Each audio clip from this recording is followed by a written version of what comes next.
Okay. Good evening and welcome to the April 16th, 2026 Open Space Conservancy Trust regular hybrid meeting. The time is now 5:01 p.m. I'm Hilary Ate, Chair of the Open Space Conservancy Trust. Tonight's Open Space Conservancy Trust meeting is being brought to you in person and by Zoom. The Zoom video of this meeting is being recorded and will be uploaded to the city's YouTube channel later this week. Welcome to all, and thank you for joining us tonight. Trustee Hildebrandt's term has come to an end, and he has chosen not to seek reappointment, making tonight his final meeting with us. On behalf of the entire board, I want to take a moment to recognize and sincerely thank him for his many years of dedicated service to the OSCT. His time, insight, and commitment have made a meaningful and lasting impact on this board. We are truly grateful for his contributions and wish him all the best in his future endeavors. Thank you, Tom. Thank you.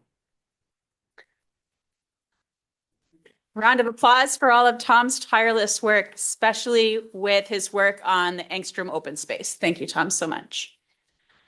Tonight, we are also excited to welcome new trustee Andrew Rosenthal. Andrew, would you be willing to share a bit about what interested you in volunteering to be on the Open Space Conservancy Trust? Sure. First, Tom, thank you for everything in my couple sessions I've already had with staff and trustees. I've heard about the impact you've had. I've been on the island about 2 years, a little bit less, and a big part of why we moved is because we were attracted by the open spaces, by the parks, by the walking paths. We moved with 2 small children. We have 3 now, so a big part of our interaction with our local community is through these spaces. And when I heard there was an opportunity to get more involved, to be part of helping protect the spaces and ensure that there was use available for everybody, it just felt like a perfect fit. So I joined selfishly because this is the stuff I love about Mercer Island, and also because it seemed like a great opportunity to get more involved in my community. Thank you, Andrew. Again, welcome, and we look forward to working with you. Trustees, please ensure that your microphones are turned on for the roll call. And if participating remotely, please have your cameras turned on during the meeting. Will city staff please call the roll? Thank you, Chair. Trustee Poor, Present. Trustee Hildebrandt, Here. Trustee Rosenthal, Here. Councilmember Androl, Secretary Bender, Here. Vice Chair Brisseth,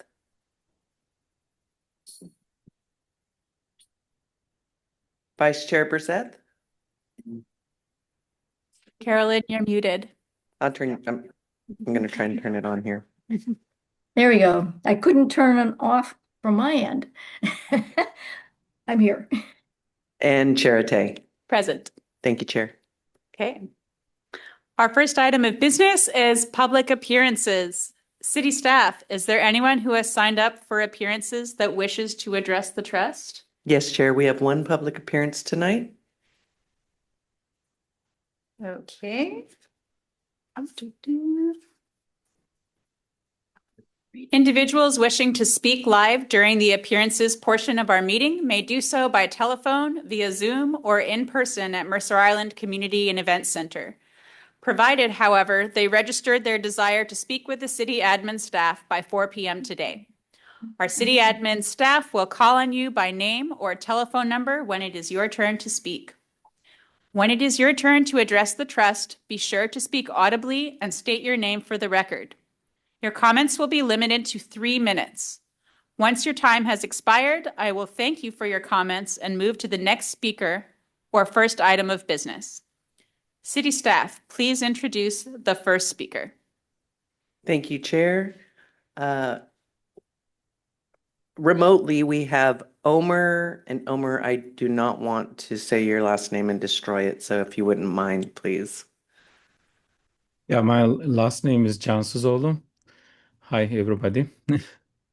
So I would like to introduce myself. So I moved to Mercer Island in 2018, and happy to be here and happy to see you guys. And I have two kids, and one of them grow up and even went to middle school here and enjoy the parks. And I have a one little toddler who born here, and he likes the parks. So the reason I want to appear here to talk about this park usage and to make it more equal space for dog owners and non-dog owners, and especially parents with little kids. So I want to ensure that whatever rules are out there, rather adjusted or updated to make sure I can walk in the park with my kid without fear of any large dog running and then, you know, pushing him or whatever. Because I know there is already a rule there for off-leash area usage, but I didn't see anyone much following it, especially at the Pioneer Park. There are like different quadrants there. One quadrant is especially on leash, but they don't even follow that. So my suggestion is make sure that these rules are followed, and also, if possible, re-evaluate and make everywhere on leash so everyone equally use it. So that's it. I mean, if I have still time, we are here. My wife is so scared of dogs, she doesn't even go into parks anymore. And I don't want to happen for my toddler. I just want to ensure equal usage for all these park spaces if possible. That's it. Thank you. Thank you. If there are no further appearances, we will move on to regular business. No further appearances, Chair. Okay. Thank you. Thank you. The first item of regular business is to approve the minutes from the February 12th, 2026 regular meeting. Trustees, may I have a motion to approve the minutes? I move. I can't find the music. Oh. So moved. Is there a second? I'll second. Second. Okay, there is a motion by Andrew Rosenthal and a second by Jerry Port. I'm gonna have to go. Trustees, does anyone have any questions or comments before we vote?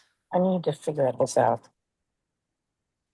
Chair Hildebrand. Yes, I have one comment. I don't recall which vote it was that happened during the last meeting, but one of them, a couple of the trustees were skipped over when the roll call vote was taken. So if we're going to do a roll call, we need to make sure that everyone is invited to vote. So that may be why the approval of the minutes last time was only passed by 3 out of the 5 members present.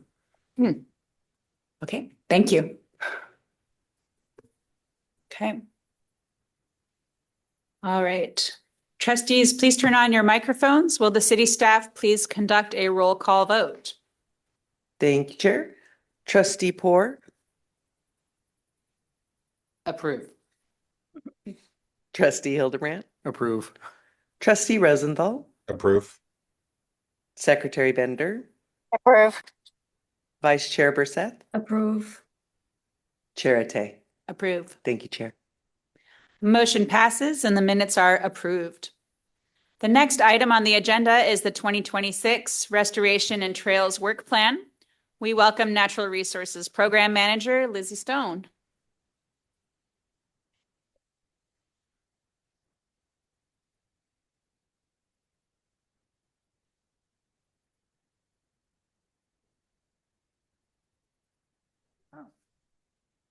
Did I skip a page by accident?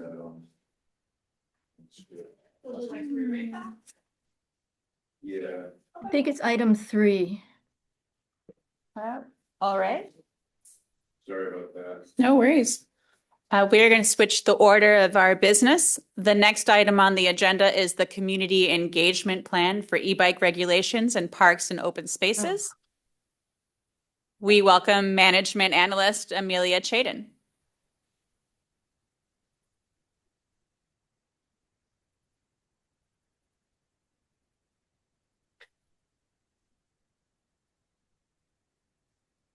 Checking that you can see my screen, okay? Yes, okay. Good afternoon, trustees. Amelia Chaden, Management Analyst. I will be walking you through a short presentation on the community engagement plan for e-bike regulations in parks and open spaces. I will start off this presentation with some background, then I'll move through the plan and finish us off with some next steps.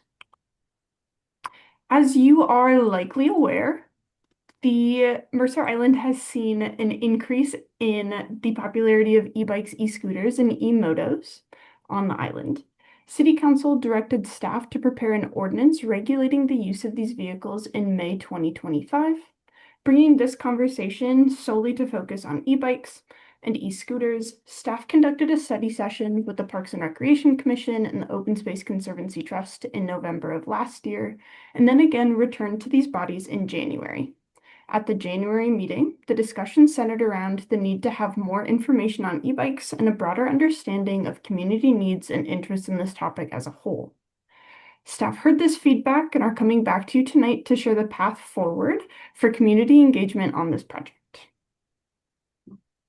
Staff will conduct an outreach campaign that includes a Let's Talk page, an online survey, in-person engagement opportunities, and promotion of this project across various city channels. Like other city projects, staff will create a Let's Talk page to share information with the community about the development of e-bike regulations. Here, a community member would find general project information, helpful links, a timeline of the project, and more. The Let's Talk page will also host the online survey, which will focus on the community's use of parks, trails, and open spaces, as well as the operation of e-bikes. In 2022, the Washington Department of Natural Resources, the DNR, and the Department of Fish and Wildlife, WDFW, led a public engagement process to inform where and which types of e-bikes would be allowed on WDFW and DNR managed lands. As part of this process, the agencies conducted a 12-question survey that received over 7,000 responses statewide. The results of this survey were then used to make policy recommendations to the legislature later that year. A link to this survey was included in the agenda materials for tonight's meeting, and staff intend to use the WDFW and DNR survey for e-bike usage as the outline for the citywide survey, obviously tailoring the questions to the Mercer Island community. With that, the PRC has created a subcommittee that will then review these survey questions. Staff anticipate that the survey will go live later this month and be open through the end of August. The city will either participate in or host in-person engagement opportunities for this project. Trustees, commissioners, and staff will attend around 5 events to hear directly from community members on their perceptions of e-bikes and their corresponding regulations. Staff have suggested attending the events in the table on screen as a way to cast a wide net and engage different parts of the Mercer Island community. For example, setting up a booth with coffee and sweet treats near the park and ride on Bike to Work Day in May would reach the people who commute using bikes and e-bikes. At the same time, National Night Out would target families that have kids and maybe provide a more public safety lens to the conversation. When at these events, staff will prepare activities that would help trustees start a conversation, like a chalkboard or a post-it note exercise asking, what makes a positive trail, park, or open space experience for you? Staff will also prepare materials that would direct people to the Let's Talk page and survey to hand out at these events. The community engagement opportunities will be promoted on the city's social media channels, through the MI Weekly, and through other city distributed newsletters. Staff will also place signage with project information at key park and open space locations, directing community members to the project page and survey. As mentioned, a subcommittee from the Parks and Recreation Commission will review and approve the survey questions, and then staff will go live with the survey. Staff anticipate that this will happen in the next few weeks, and the survey will go live at the end of April. Social media posts and other project promotions will roll out shortly thereafter. And in the meantime, staff will work with trustees to determine their availability through the spring and summer, and then together, staff, trustees, and commissioners will attend in-person engagement events. Finally, staff will return this fall to present the findings from these outreach efforts and restart the conversation on e-bike regulations in parks and open spaces. And with that, I will turn it back over to you for any questions or comments. Could I? Thank you, Amelia. It looks like Carolyn has a question for you. Yeah, I got a couple of questions. Thank you. I'm so glad that this is going to happen. I've been a part of these discussions, and I've been impressed that we've had ample opportunity to hear from the bikers. But as just happened earlier in the meeting with respect to dogs, I've been concerned that there are other voices that have not had an equal airing of their opinions, and I think it really is important that we be able to, develop a policy that's going to, respect everybody in participating in bike riding on the island. I'd like to volunteer, and I don't know who's going to be in charge because I'm going to be here through the summer and would be most willing to be a part of the summer festival, particularly, but I'll be available for other events. But the other question I have has to do, I'm assuming that there's a limited responsibility for this particular activity. And I'm hoping that there'll be other groups who will be able to develop some thoughts around how we educate folks about this. I personally have to say, I think it was my observation of many of us on these commissions that we were pretty naive about sort of the complexity of the issue. And so I would hope that there'd be some thoughts to, what the educational process might be. And I know one thing that we've kind of grappled with is once these decisions are made, what sort of thoughts will be put toward enforcement of whatever is developed. So, and those may not be under your purview, but those are questions I'd like to make sure that we still have out there. Yeah, starting with the enforcement question, I think that conversation will come back in the fall when we start to Okay. revisit what regulations we would like to see and how we would like to have them in place. So kind of delaying your question to a later meeting when we have more information. And then I think the other question that you had in there is making sure that we're casting a wide net, hitting all of the groups on the island that may need to learn about these regulations or Yeah. may need to learn that these regulations are being developed. And we have what feels like an ever-growing list of community organizations that we're planning to reach out to share this with them.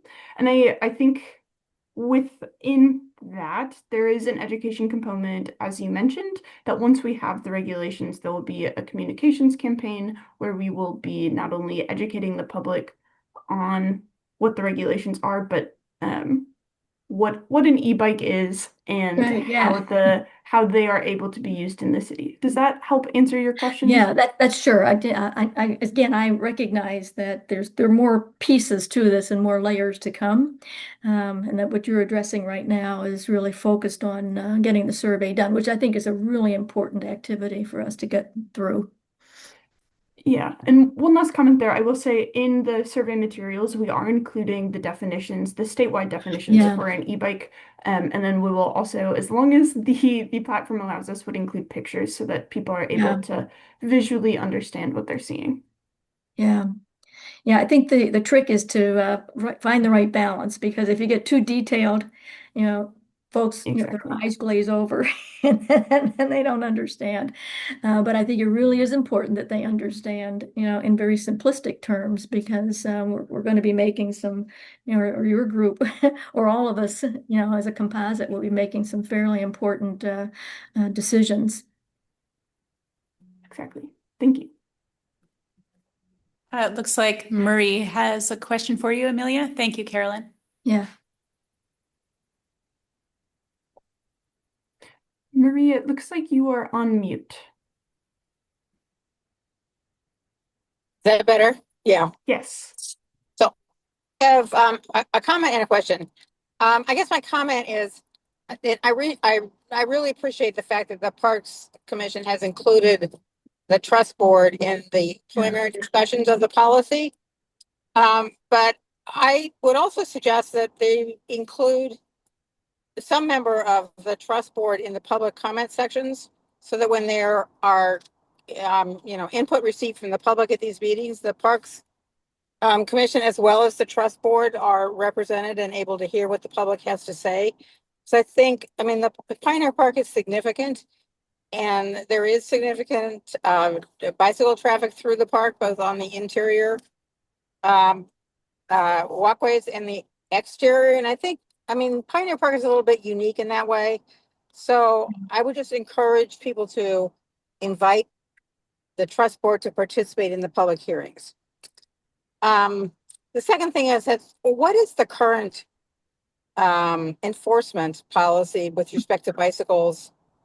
Bicycles in general, but more specifically e-bikes in the parks. The current enforcement policy would be if needed, I can get more information from one of our police commanders, but it's an as needed. So as issues are occurring, police would be notified and then report out to the incident. Does that answer? So are they allowed or not allowed in the parks? That's a great question. Currently they would, and I don't want to speak out of turn, but currently e-bikes would be allowed in parks because they are being treated as bicycles. Okay. All right. Thank you. Not that I haven't actually observed e-bikes in Pioneer Park. I've seen lots of bicycles, but I just was curious as to what the sort of situation is at the moment. I certainly see them a lot on the streets around the park. Yeah. Yeah. Thank you, Marie. It looks like Jerry has some questions for you, Amelia. Hi, thank you. My question is around the public outreach plan and the fact that it's happening over predominantly summer, and wondering if the city generally uses school or school organizations and groups as a way to get input from people, in this case, who don't have a driver's license and might be using bicycles. So I wondered how you might be able to front load that, or if you have a reason not to go to schools. But also there's clubs and groups and organizations that might be meeting before June. Yeah, that's a great question and a great point. I know that the police department is working on another e-bike assembly for the middle school. I don't exactly have an update on that at this point, but that could be a good place for us to insert community engagement with that group. I also know that we are planning to reach out to the Mercer Island Mountain Bike Club. Correct me if I'm wrong, that could be the wrong title. But I will keep this in mind as we continue to move forward with the community engagement plan, that especially in May, before school is let out in June, that we should focus on youth engagement during that time. That's great. And my mind also goes to any organizational contacts that might have been made during the bike Skills area. Thank you. Yes. My comment was just piggybacking on Jerry's, being the mother of someone who's a very active biker, although not an e-biker. I do know that the Mercer Island mountain biking team is going to want to be part of this conversation, so I'm glad that's happening. I'm also wondering, as far as youth engagement, I remember that there was a specific youth survey that came out. I think it was about Groveland Park Beach updates. And I was wondering if it might be worthwhile to do a youth-specific survey that can be distributed through the schools or to the bike team, et cetera, just to really be able to hit that perspective. I too think it's very important. Yeah, that's definitely something that we will consider. I will loop back with both Sam and Ryan on the youth engagement survey, the youth specific survey. And it looks like Tom has some questions for you as well. Thank you, Amelia. I had a small process question. In the next steps, I see that the results of the survey will be published at a meeting in the fall of 2026. I assume that would be a joint meeting between Parks and Rec and the Open Space Conservancy Trust. And my question is whether the results of the survey would be available publicly, suitable interval before the meeting, so that there would be an opportunity for public comment based on the survey results. To go back to your first point, yes, I believe the intention is that the meeting in the fall, ideally September, end of September, will be a joint meeting between the Parks and Recreation Commission as well as the Open Space Conservancy Trust.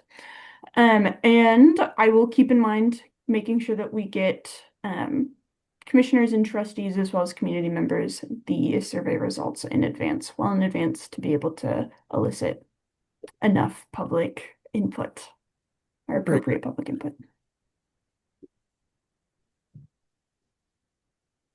Andrew, did you have any questions for Amelia?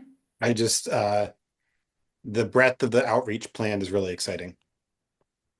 Thank you. Agreed. Thank you so much, Amelia. We're really looking forward to hearing what comes of the survey and all of the engagement. Raven, are we moving next to Lizzie or to Sam?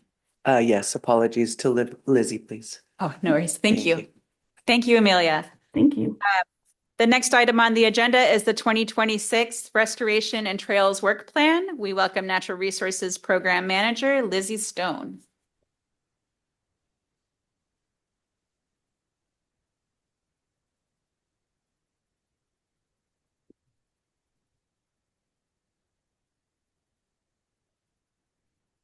All right. Thank you.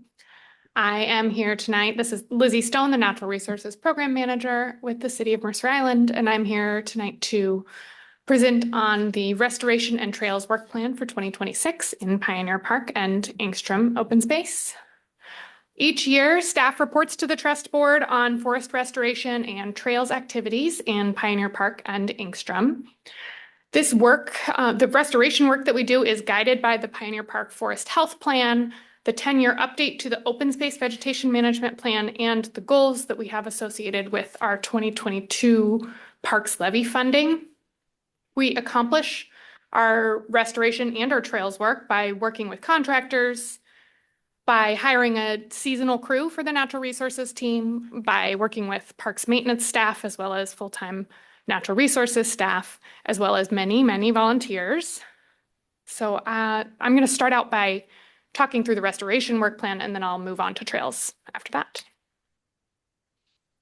So to remind folks, and because we have a new board member with trustee with us tonight, I wanted to go over our restoration approach for how we are trying to improve the health and resilience of our forested parks, specifically Pioneer Park and Engstrom, as well as the other parks on the island. We are really focused on removing non-native weeds like ivy and blackberry and holly and many others. Those weeds can take over our forest and decrease our biodiversity, choking out the native plants that we're trying to cultivate there. Our approach for removing these non-native weeds is to comprehensively remove all non-native plants in a given site that we refer to as comprehensive weed removal.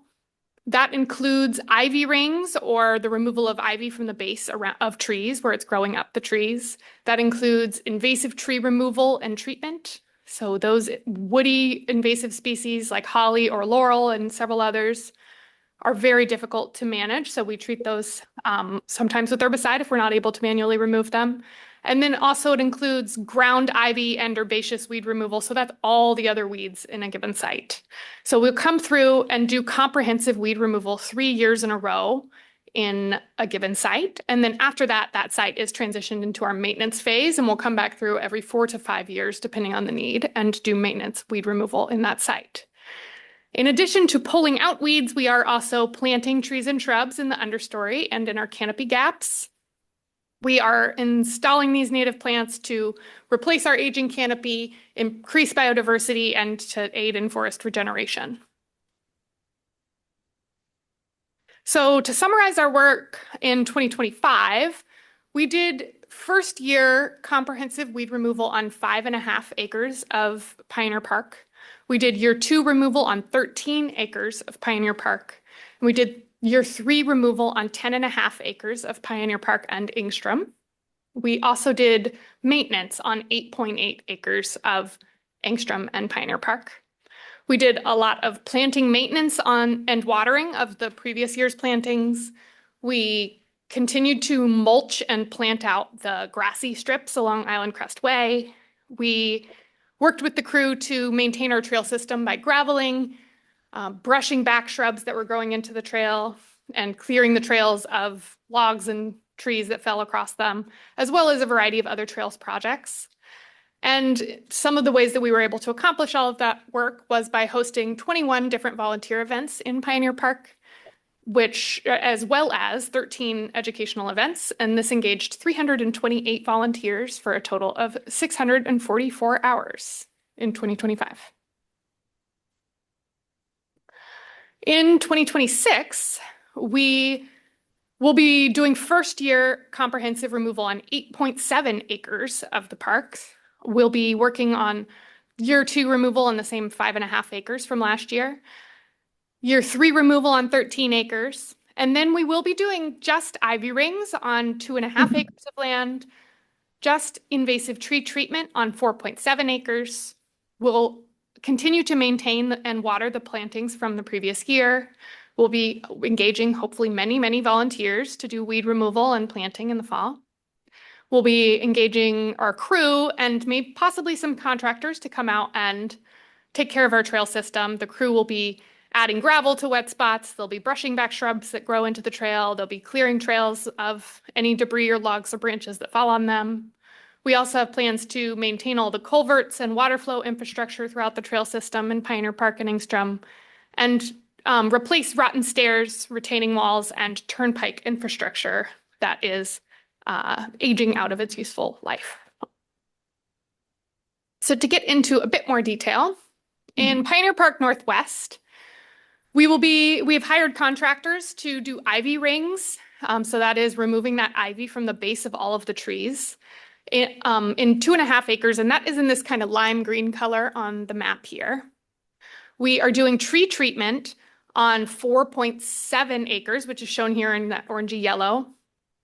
We will have our natural resources crew coming out and continuing to do maintenance around the edges of the park, specifically focusing on the parking reclamation project along 84th Avenue Southeast, where we removed some ever-expanding parking areas a few years ago and began to restore that edge. And so that's an ongoing process that our crew will continue to maintain. They will also be surveying for noxious weeds, and with a special focus on a patch of yellow archangel that we have been monitoring and managing for several years. That is shown in this little blue blob at the top of the north end of the map there. We are also planning to work with volunteers. We have some volunteer forest stewards that are excited to host some events of their own and remove ivy and blackberry in a few different areas of this quadrant. I did want to point out that we are doing ivy rings and tree treatments as standalone tasks in this quadrant, and the reasons for that are to advance these sites that are in poor condition or might have large weedy trees like that holly and laurel that are spreading seeds around. We want to get these sites in a little bit better condition to make it easier and more cost-effective to do first-year comprehensive removal in the future. Next, in Pioneer Park Northeast, we will be doing 8.7 acres of first-year weed removal. That's shown here in kind of that pink red color. We have year 2 removal on 5.5 acres, that's shown in that light sky blue. Year 3 removal on 7.6 acres, shown here in purple. And then we will be having contractors do maintenance and watering along that west perimeter, along Island Crest Way, where we put in over 500 plants last year. Our natural resources crew will be doing noxious weeds monitoring throughout the entire quadrant, as well as a lot of other small tasks, restoration-related tasks throughout.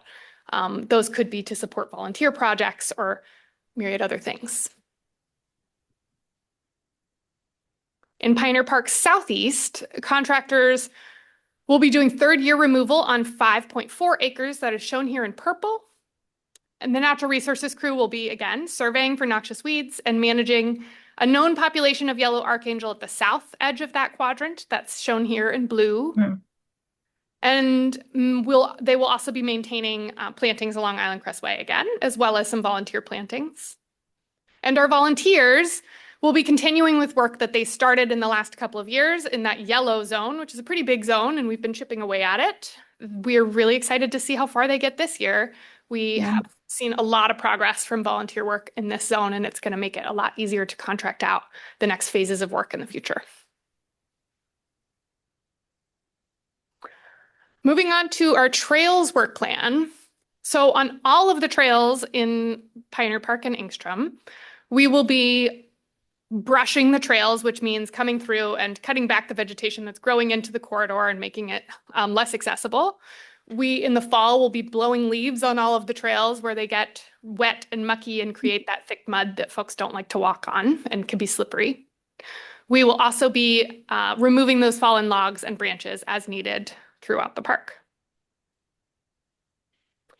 In Engstrom Open Space, we have plans to repair and potentially extend the floating boardwalk that goes through the boggy area, the wetland area in Engstrom Open Space.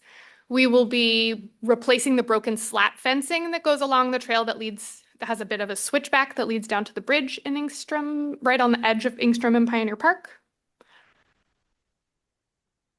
In Pioneer Park Northeast, we have a lot of work to do. We will be replacing 6 rotten stair treads in the staircase that's pictured there on the left. We will be rebuilding a couple of log retaining walls.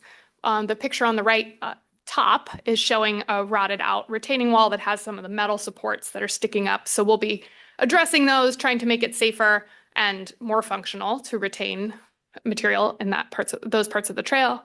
We'll be replacing rotten turnpikes, which raise up the trail tread a bit to manage water, and backfilling those areas with gravel to make them more accessible for folks.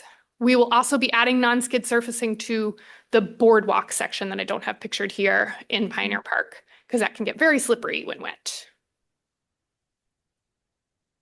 In Pioneer Park Southeast and Northwest, we are mostly going to be focusing on managing water. So in Pioneer Southeast, we have water bars, which are pieces of wood that are placed into the trail to redirect water off of the trail. So keeping those maintained so that they can function well. We also have a map of some muddy sections that we'll add gravel to and hopefully manage for some of that mud.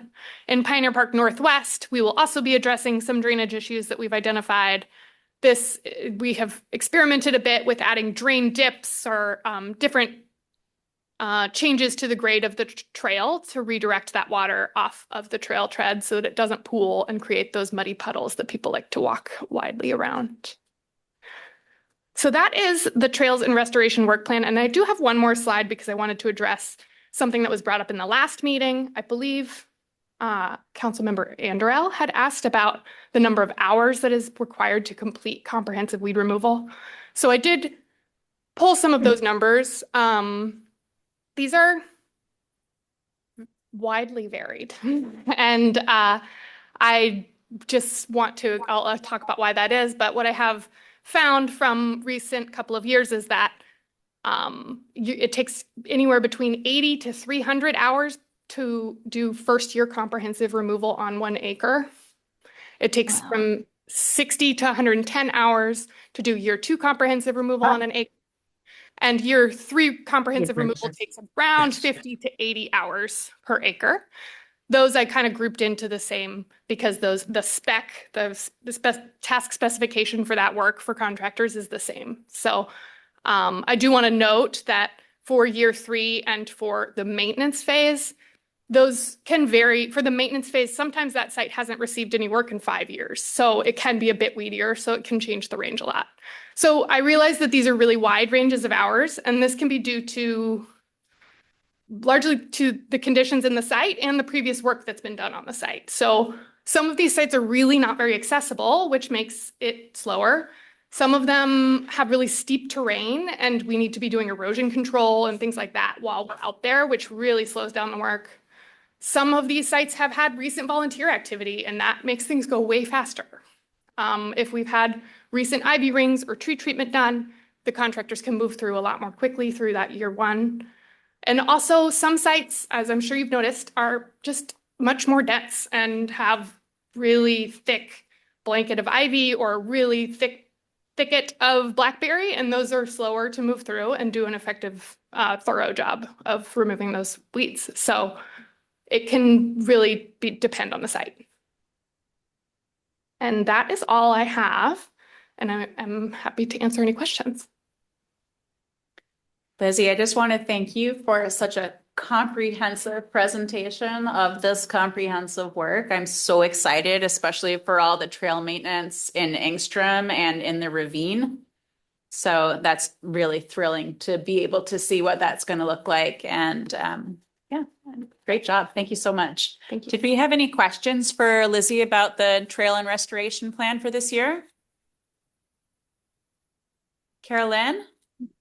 Yeah, I agree. I'm always amazed at the amount of work that your group leverages in these grounds. The one question I have is sort of based on education. I think that again, when we talk about noxious weeds, and from personal experience with me, I mean, we had a huge patch growing along, one of the drainage ditches that was on city property adjacent to my home.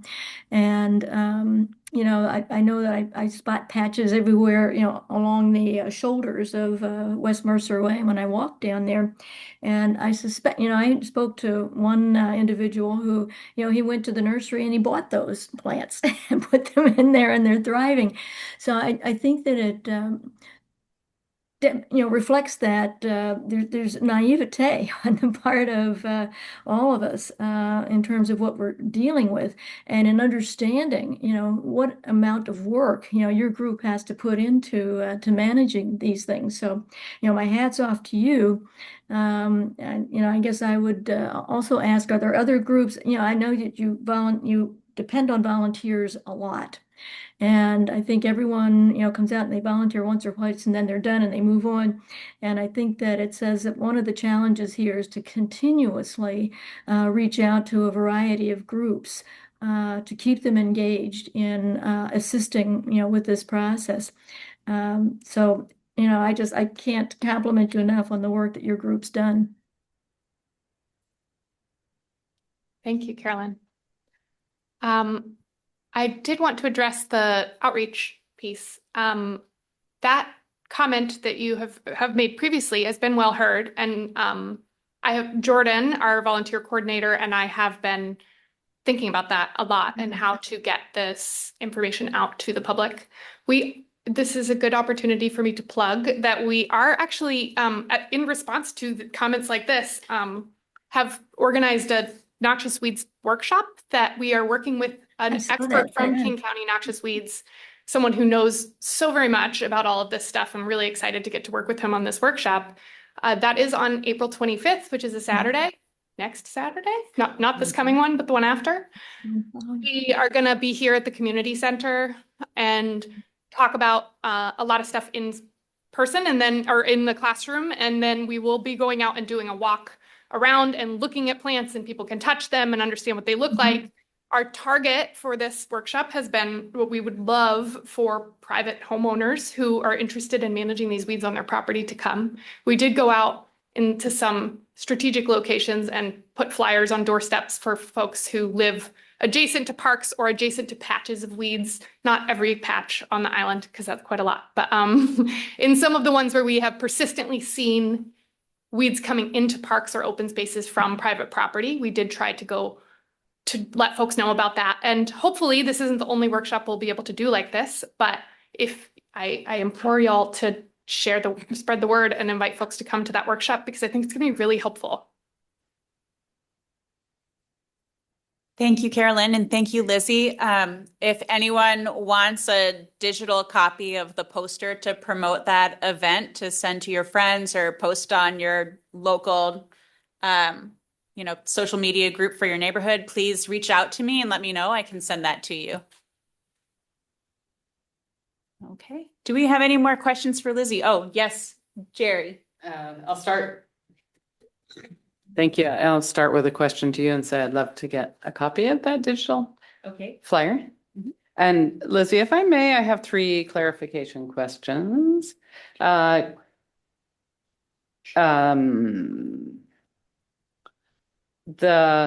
contractor work plan summary didn't reflect any work in Engstrom, and I wondered if you could speak to that. Mhm. And shall I queue them all up or one at a time? Let's do one at a time so I don't miss one. So for this year, we don't have any contracted work in Ingstrom Open Space.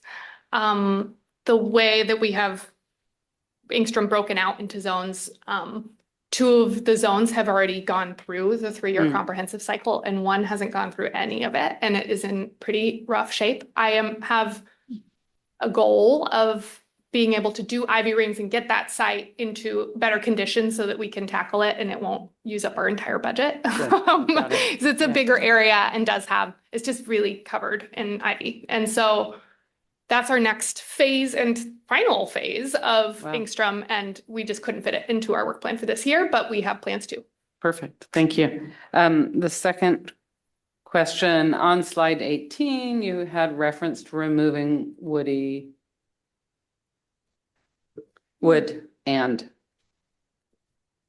fallen logs and branches as needed. And I wondered if you could articulate, if there is a clear articulation, what the policy is around removing fallen branches and trees, or Sure. when it's needed. Sure. What I'm referring to there is specifically when things fall across trails. And if something is blocking access, I consider that to be needed. And so if you do identify those out in the park, if anyone does, we try to be responsive to see click fix tickets and get out there and address things when we find them. And I am sometimes surprised by walking through the park and seeing a big log that's across the trail that people have just been stepping over and no one has reported. And I don't know how long it's been there. And so when we find them, if they haven't been reported, we do make a point to address them, really any size. Perfect. Thanks. I know that the policy was generally to let lay where it wasn't a problem. So Yes, it is in the forest. When it is blocking access to the trails, that is not our policy. And the last easiest perhaps question is what a drainage dip is. Oh, sure. I wish I'd included a photo, but they don't photograph very well. A drainage dip is when you have a flat trail that doesn't have an obvious place to redirect water. It is kind of creating a raised and lowered section that will help the water to be redirected more naturally off the trail without having to install wood that then eventually rots and you have to replace. Okay. So it's like not lower input, but lower maintenance, hopefully, a way of allowing water to naturally move off of trails. So are you crowning the slope of the trail? We're kind of, noticing where the water is moving across the trail tread and trying to create some topography to help direct it off rather than have it just puddle in the middle. Got it. Thank you. Yes. I believe Marie had a question. Yeah, and actually, I'm going to follow Jerry's question because water bars, I assume I see a picture of a log. I assume that's a water bar, but under what circumstances do you put that there and what is it accomplishing? Sure. A water bar is installed in the trail for a pretty similar goal as what I was just describing. It is put at a slant, so that water that is moving down the trail will be redirected to go.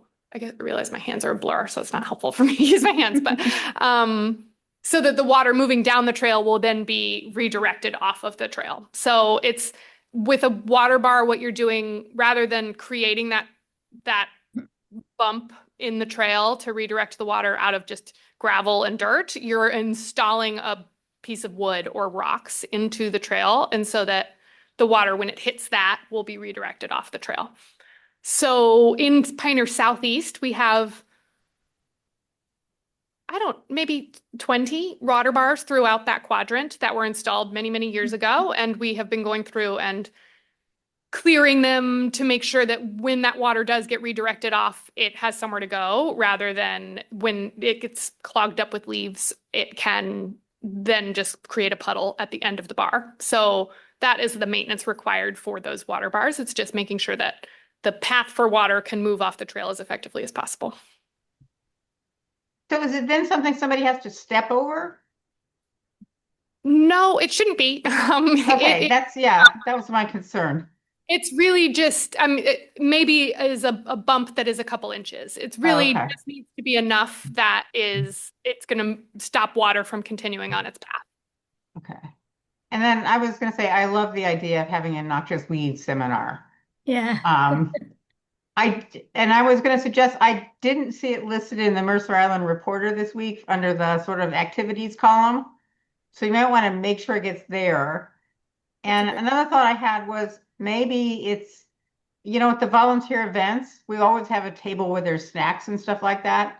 Maybe just always have like a plasticized picture of what noxious weeds are so people get an understanding of what they look like when they see them and hopefully don't buy them in the nurseries. I like that idea as well. Yeah, trying to integrate that outreach into the engagement Yeah. we're doing with the community. But, we get a lot of kids, which is kind of a good thing at the volunteer events. And then they bring their parents along and it would all help. Thank you. Thank you, Marie. Do we have any other questions for Lizzie? Nope. Okay. With that said, trustees, may I have a motion to approve the 2026 Restoration and Trails Work Plan? I move So that the moved. plan be approved. Okay, so moved. Is there a second? I'll second that. Okay. There is a motion by Secretary Bender and a second by Trustee Hildebrandt. Trustees, does anyone have any questions or comments before we vote? Okay. Trustees, please turn on your microphones. Will the city staff please conduct a roll call vote? Thank you, Chair. Trustee Poor, Approve. Trustee Hildebrandt, Approve. Trustee Rosenthal, Approve. Secretary Bender, Approve. Vice Chair Brisseth, Approve. Chair Atay. Approve. Thank you, Chair. Motion passes. Okay, the next item on the agenda is the off-leash dog update. We welcome Parks Operations Manager Sam Harb. Hello, Parks Operations Manager Sam Harb. Introducing this topic, this is a recurring topic in our work plan that is in our annual report to council and an opportunity for the trust to discuss the off-leash dogs in Pioneer Park. Just recapping the information from our annual report.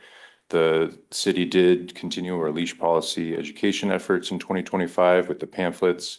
We do, distribute those periodically in the locations throughout the park and other parks. Dog Owner's Guide to Mercer Island Parks, which provides users with information about voice and signal control, where dogs are allowed on and off leash and whatnot.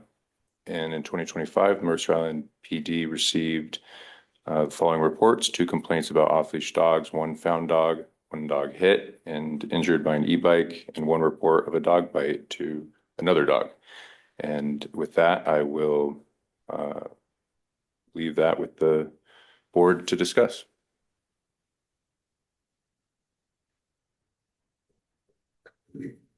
Jerry, do you have a comment? I have a question. I believe staff forwarded an email from someone. Is that true? Who had a comment on dogs in the park? Or perhaps I came across it in social media, but I recently. If it was the recent one, it might have been the citizen who gave public comment tonight. Okay. That's all I can recall Okay, recently. thank you. Yeah, I think it likely was. But I didn't hear him reference it. So I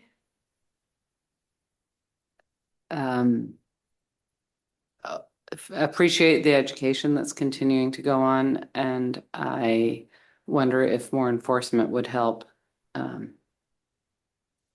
Would like to hear I appreciate you providing that summary of what the police had worked on this year, or what reports they had received. And when I do hear this, I just wonder what else we could do. I think that having an area that requires on leash is appropriate with other areas that are off leash. So I don't see a need to change it, but it sounds like there are continuing to be issues around enforcement, and I hope we'll continue to do the education. And if there's a way to step up through police or more visible education, or encouraging trustees to speak to rules, I'd just like to explore what alternatives there are. Thank you, Jerry. I would love to piggyback on Jerry's comment. Last week, Marie and Andrew and I were walking in the park, and we were going over some of the off-leash dog policies with Andrew, just so that he knows. And we did see a person or two with off-leash dogs in the Northeast. And this is kind of a constant issue that I ask myself, is what is our role as trustees in participating in that enforcement? I personally am never really concerned for, my personal safety. I don't think what's the worst that can happen is someone might get upset and want to do what they want to do and keep doing it. But what do you all think is our role in kind of crowdsourcing that reminding of people while we are in the parks? I think as a trustee, we do have a responsibility for reminding people about the rules that we have adopted as a body. So occasionally when I encounter someone in the park who's doing something that's not permitted, I'll just mention, I'm a member of the board. We have this policy that I saw someone foraging for mushrooms, and I approached him a couple of months ago, and we had a brief conversation about our rules for basically leaving the vegetation in the park growing naturally and not doing any harvesting. So I think it is appropriate for a board member to speak up. But of course, you have to do this in a manner you feel comfortable with. Exactly. And I know that before the meeting, city staff and I were talking about having reactive dogs and the issues that brings up. So sometimes, despite the fact that there are off-leash dogs in the Northwest, if, owners of reactive dogs will keep their dogs on leash, obviously, but a lot of dogs that are purportedly under voice control are not under voice control. So it's just, for me, always a question of how do we actually enforce that? Because people will just let their dogs run amok in the Northwest, regardless of whether they're under voice control or not. And I've definitely had a lot of encounters, but I think that is a risk that you take when you walk your dog in that quadrant, knowing that. But then how do we address that in a cost-effective way? Yeah. I have further comment on that, if I may. Sure. Shortly after this became a major issue for the board, I think there was some time allocated by the Mercer Island Police Force to have an officer in the park to provide one-on-one education for dog owners. And I haven't seen that lately. So I think that may have, that time hasn't been allocated as far as I can see. So it might be good to restart that, see if it's possible to get the police department to just position a police officer for a few sessions, 3 to 5 for an hour, maybe at peak times, and remind people of their duty as dog owners to keep their dogs under control.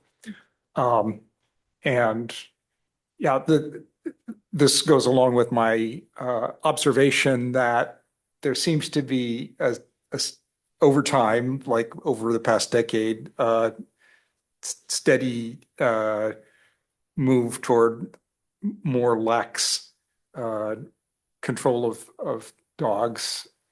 So I've seen more people with off-leash dogs in the Northeast Quad, and more people not really controlling their dogs in the Northwest Quad. And so it might just be time for a reset. Those are great suggestions. Thank you. And I know that you all were dealing with that right before I came on the board. So it's good to have that reminder of what happened before. And I know that we have a dedicated animal officer with the police department. So I wonder if that's something that can happen again. That's a great suggestion. Do we have any other comments, questions, Marie? You're on mute, Marie. Marie, you're muted.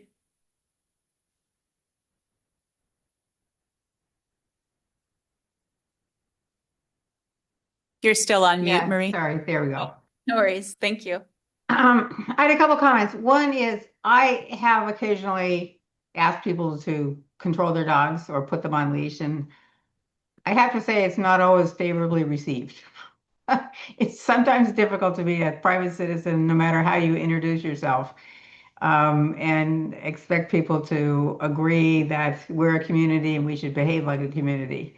Um, I wonder if maybe we should set some enforcement priorities, and I would put priority on enforcing the leash requirement in the Northeast and sort of try to preserve that as a place where people can reliably understand that there aren't going to be dogs running around. Because I mean, there are a lot of people who just don't seem to understand that you're not supposed to let your dog leash. I mean, there's other reasons. It's not just safety. It's that this is an environmentally sensitive area, which is why we always required leashes in the Northeast. Um, the other thing is, we have signage up that says these are the policies. I don't think the signage says, by the way, you're subject to getting a fine if you don't follow the policies. And maybe, I hate to say it, but maybe we should be telling people that directly.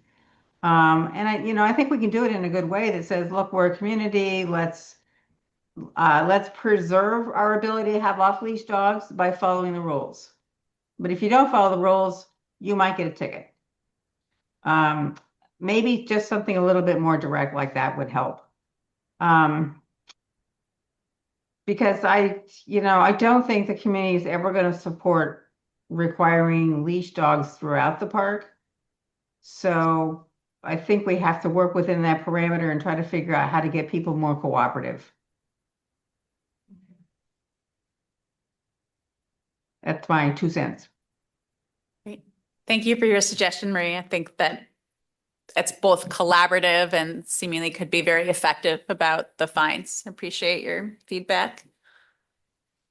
It looks like Andrew has a question. Yeah, building on what Marie said, I was actually surprised by the statistics Sam shared and how few calls there were to the police over the course of a year. So I'm wondering if it would be helpful to add to that signage, if we're changing it already, a note that if you do notice dogs off leash, here's what you should do, right? Here's who you should call, because that can give us more visibility into the scale of the problem. If in fact it's happening a lot more frequently than the statistics would indicate, it also may give people confidence that there's both a rule and that they aren't personally responsible for enforcing it. That, something they can do is call and let somebody know that there's a problem. So that maybe we give people a little bit more confidence that they don't need to confront a neighbor just because they're uncomfortable because someone's not following a rule.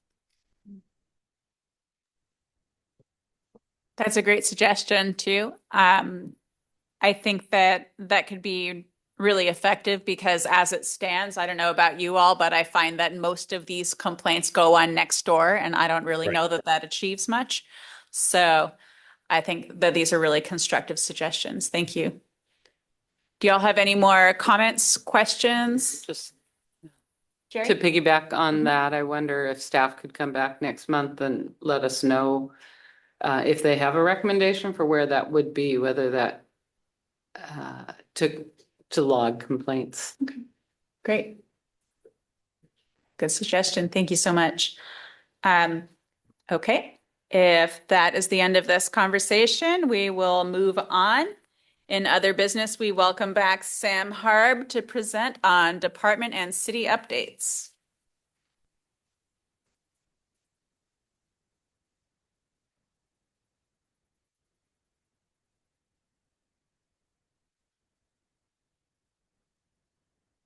All right, Sam Harb, Parks Operations Manager. So some updates for Pioneer Park this week. We had our first stormwater stewardship event. This is where we had volunteers remove weeds and non-native grasses from a drainage ditch along Island Crest Way, and they'll be replanted with pollinator-friendly plants and grasses that will help filter stormwater. So this is new for us. This is a collaboration between a few of our public works crews and volunteers. Staff will also be reaching out soon, staff as in Lizzie. Lizzie's been working on this for a while, reaching out to various agencies, gathering wildfire information and preparedness.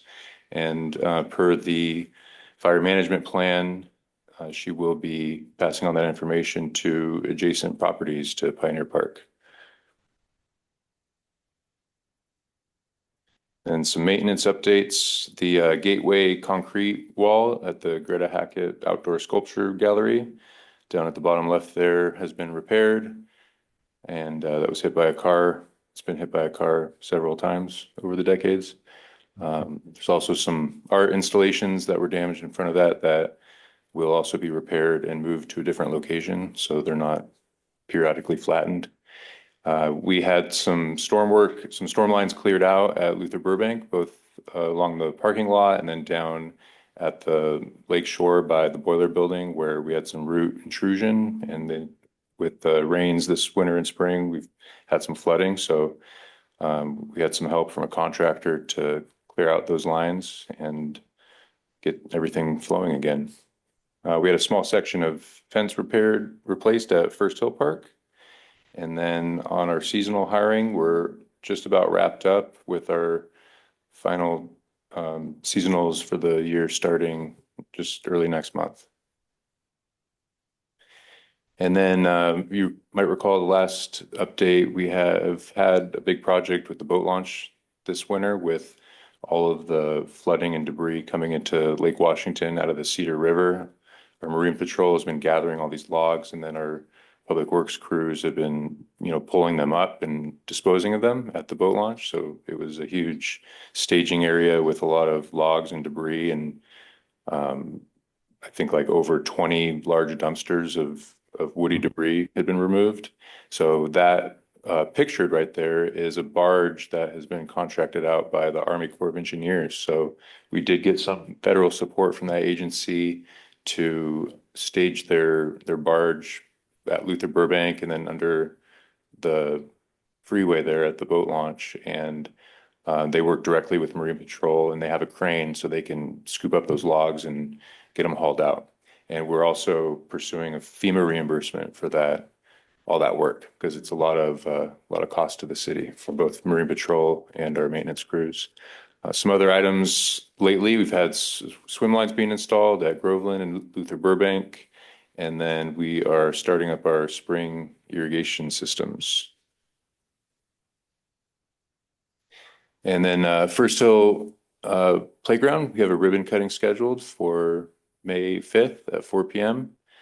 That playground was finished a few months ago, and it's been really popular in the community there. So we'll have city council and speaking and ribbon cutting and having some light refreshments if you want to come celebrate.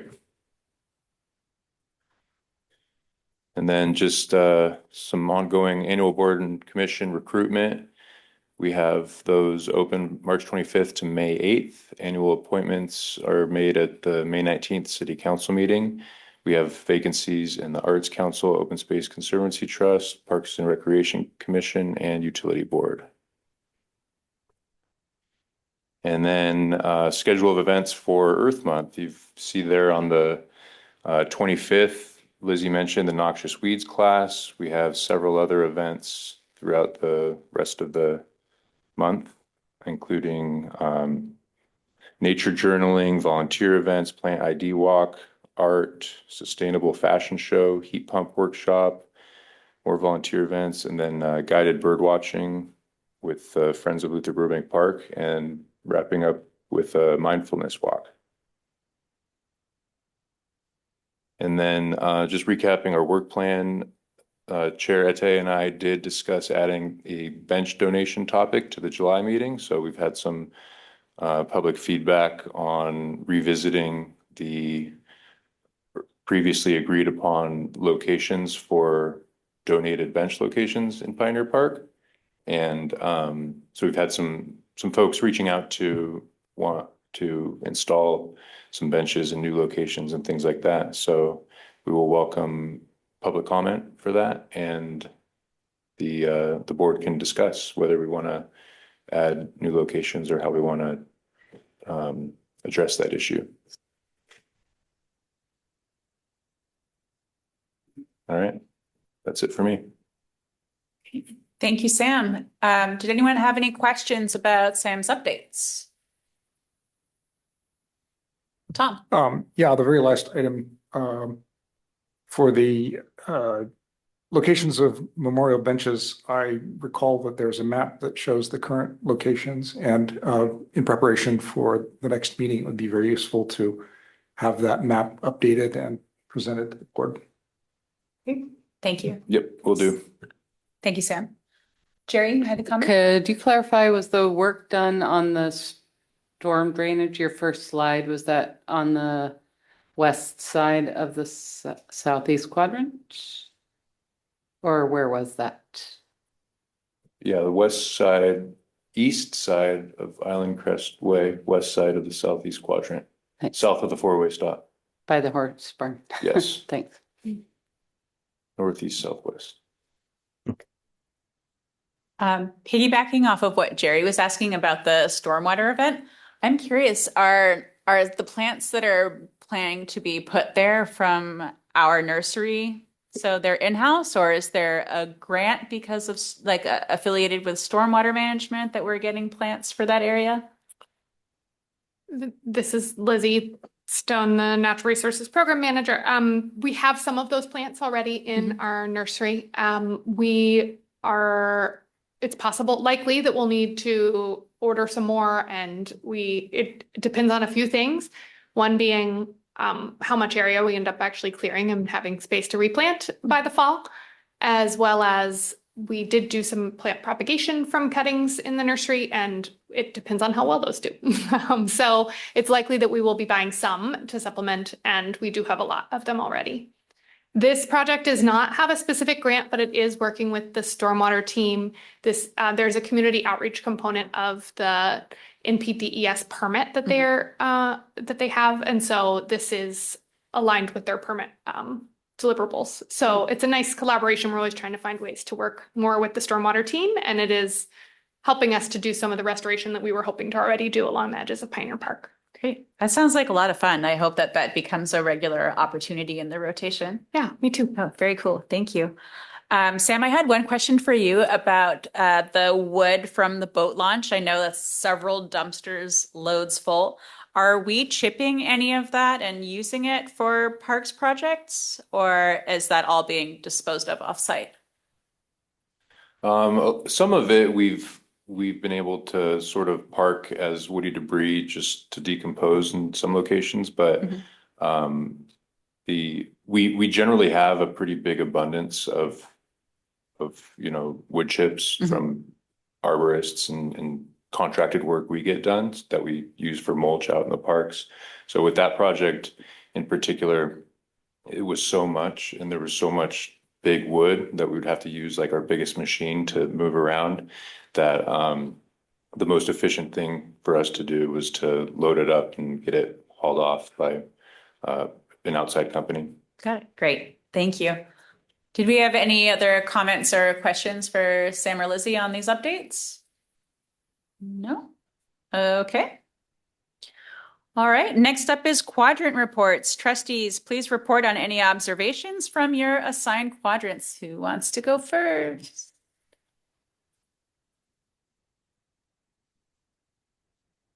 Anyone?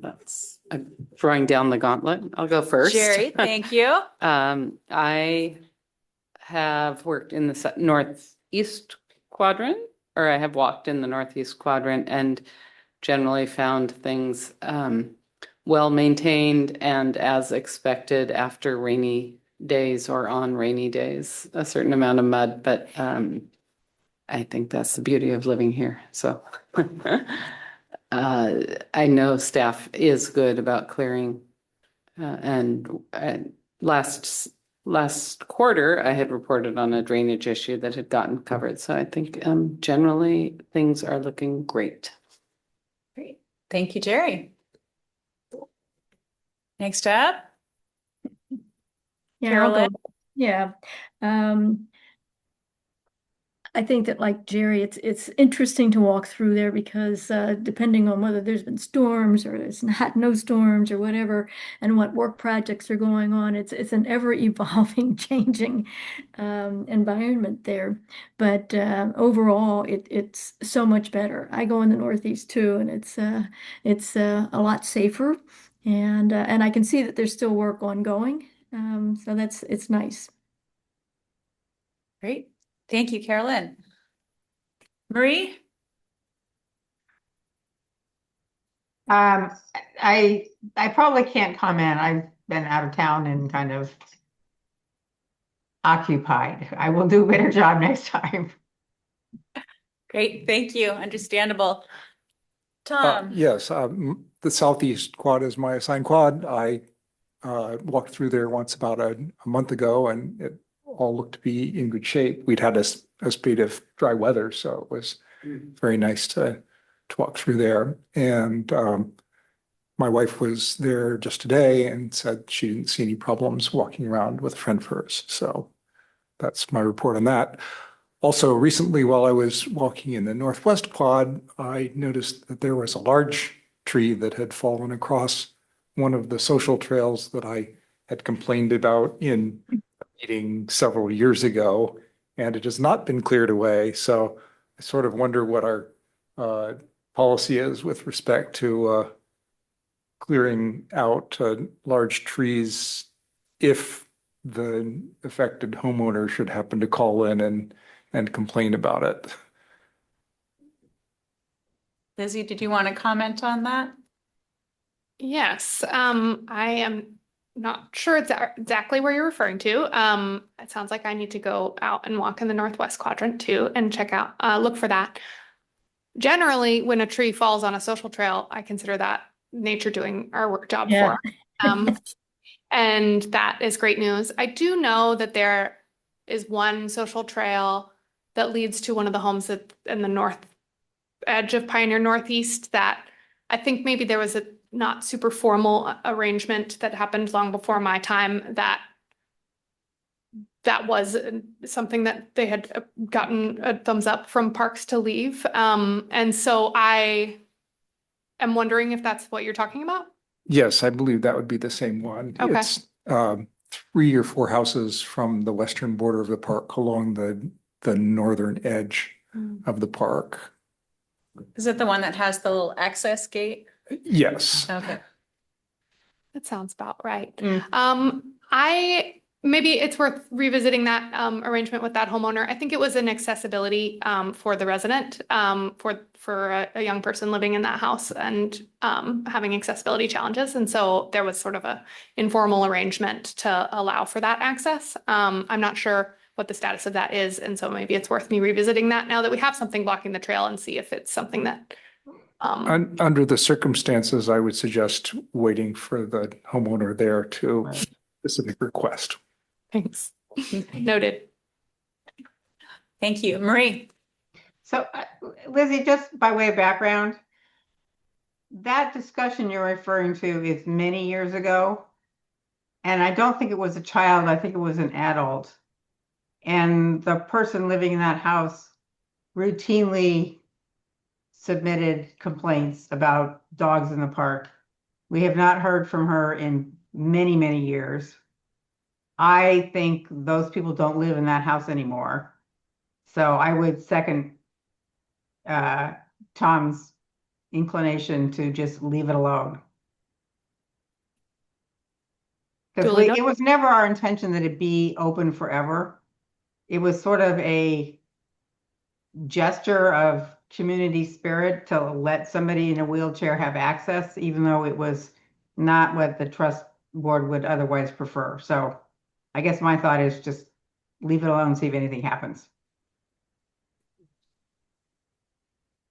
Thank you. Thank you, Marie. I've taken a walk in all of the quadrants recently, and one thing that really stood out to me, well, two things. The first being that I was really impressed by the storm cleanup that happened. You could see a lot of the debris was freshly processed from the snowstorm that we had last month. And I mean, we're always really on it after storms. And so that's something that I find to be a real point of pride about the work that we all do together. And, you know, for all of you doing parks and natural resources work, I mean, that's just always the case. It's an amazing standard that we adhere to. So just wanted to shout out to city staff for taking care of that because it's awesome. And then secondly, just I've been blown away by the amount of work that's been done by the forest stewards with all of the ivy, particularly in the southeast. It is incredible to see the carpets of ivy that were really quite prolific just even 6 months ago. And to see even what's happened this year and then over the past several years since we've passed the levy and had more opportunities to have all these work events, thanks in part to Lizzie and Jordan's work and efforts with the volunteer events. It really is making a huge difference, and that stands out. And then lastly, I know that standing water, particularly in the interior of the Northwest and then in the Southeast, kind of at the higher ridged areas closer to Island Crest, are always an issue for us. Whether we gravel them in, you know, multiple times a year or annually, it always is an issue. And I know that the city staff is in talks for how to really find long-term solutions to those really muddy areas. So thank you guys for getting on that. And that's all. Otherwise, I think it's looking great. All right. Well, while we're Jerry. on for reports, does our new trustee want to fill the position of the former one, perhaps? That's right. I cannot remember which quadrant that our former trustee was on. Does anyone recall? I was going to look at the minutes. Well, I think the vacancy we have is in the Northwest, Oh, it Thank is. because we just have Carol Lynn there right now. Okay. So Andrew, in the interim between April and July, when we reassign quadrant reports, would you be willing to help Carolyn out in monitoring the Northwest? I'd be thrilled to do so. I look forward to it. Thank you so much. Thank you, Jerry, for bringing that up. Okay. All right, so topics for future discussion. This is our standing item for bringing forward topics that trustees feel should be added for future discussion. Do we have any suggestions? Okay. With that said, we're going to move on to our, whoops, I'm sorry, Marie. Yeah, no, it's okay. It's not a new subject, but I noticed the July agenda includes reviewing signage. So maybe we should specifically think about reviewing the dog admonitions at the July meeting. Great. Thank you for reinforcing those suggestions from our last conversation. Yes, Carolyn, did you have something to add or no? Nope. Okay. All right. Thank you. The next open space meeting is a regular meeting on July 16th, 2026. There being no other business to come before the Open Space Conservancy Trust, the time now is 6:24 p.m. and the meeting is adjourned. Trustees, please stay seated until city staff has terminated the Zoom broadcast. Good evening and thank you for joining us.